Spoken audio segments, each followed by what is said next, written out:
It's not true that we didn't have any kind of other animals.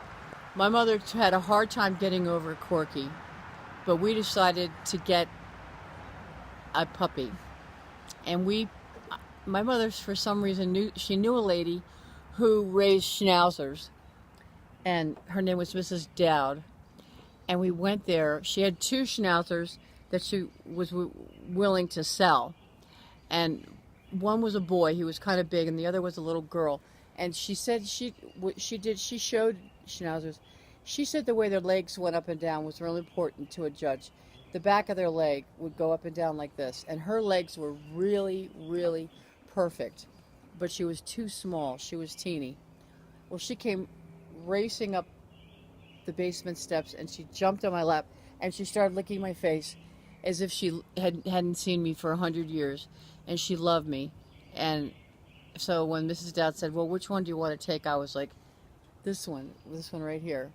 And my brother said, yes. And apparently, I guess... smell the smell of brownies. Did you put them in the oven already? Did you put them in the square? And I smell the smell of brownies. And my father voted for the boy. And Bruce and my mother and I voted for Midge, for the girl. Sounds about right. And we always gave him grief about that. You didn't vote for her. Yeah, And that sounds like Lucy and Danielle talking about, like, you didn't even want cuddles. oh yeah. Okay, so you It's brought... all about you. Yeah, anyway. And So- we agreed on the name Midge. I thought it was a cute name, Midgie. And she was a great dog. She was not yippy. She didn't bark that much. And this dog barks when people drive up, and it's very annoying. Midgie wasn't quite like that. She just barely reached the windowsill in the living room because there were low windows, and she would just be up there and she would see the people. And Bruce and I trained her to not go off the property. We went around the edge of the property. She was so good. She never went off the property or ran away or anything. And she was so cute. Oh. When I went to college, because she was gray, I had a fondness for gray cats and gray dogs. And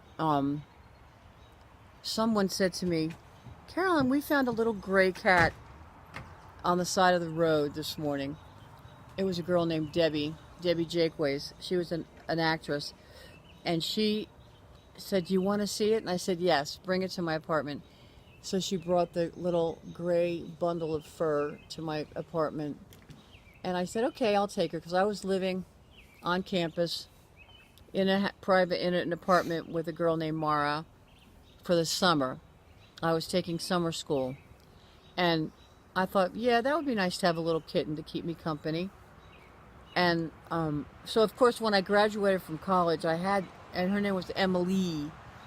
I named her that because when I was in Belgium, the name of the maid who did all the cooking and the cleaning in the house, her name was Lucie, Lucie, Lucie, and I named her Emily, Emilie, the French way, Emily, and it was in honor of Lucie. So Emily came home with me when I graduated. My parents were okay with that. And then so I was home for the summer, or maybe it was between, I don't know. Anyway, when I went back to school or when I moved away, I said to them, do you want me to take Emily? And they said, no, I mean, she's used to it here now. My parents didn't know how to treat a cat. They didn't know how. My father at night, would open the door and let her go out. And then he'd say, Emily, come in, Emily. And I said, no, Dad. No, Dad. You have to go, Emily, here, kitty, kitty, kitty, kitty, kitty, kitty, kitty. That's how you talk to a cat. But my parents didn't. They were dog people. And so Emily, one time, this is the funniest story about Emily. She came in and she was, And my father looked, and she had this pink, which looked like a gash in her leg, in her upper leg. It was pink, and the skin was kind of bulging. And they flipped out, and they put a blanket or a towel around her, and took her in the car. My mother held her. My father, they drove to the veterinarian, and they got in there to the waiting room, and the lady asked what was wrong, and they said, well, our cat has like a gash in her thigh. And then these people came in with their great big giant German Shepherd who had been hit by a car. And my parents said, go ahead, take care of him, we'll wait. And they waited like this. So they waited for over an hour and a half in the waiting room. And they got the cat back in the examining room. And the doctor looked at her leg and went, and he got a pair of tweezers, and he said, well, I think I know what the problem is. And he went like this, and he pulled up a slug, a pink slug that was stuck to her leg. It was not a wound. And they waited all that time For the doctor to pick off a slug. For a slug. And my father put out little containers of beer because he heard that slugs would crawl into the beer and then die because of the alcohol. I remember doing that in the garden back there. Yeah, the sidewalk had dead slugs all over it after that. That was really funny. Revenge for the cat? I think the dog died.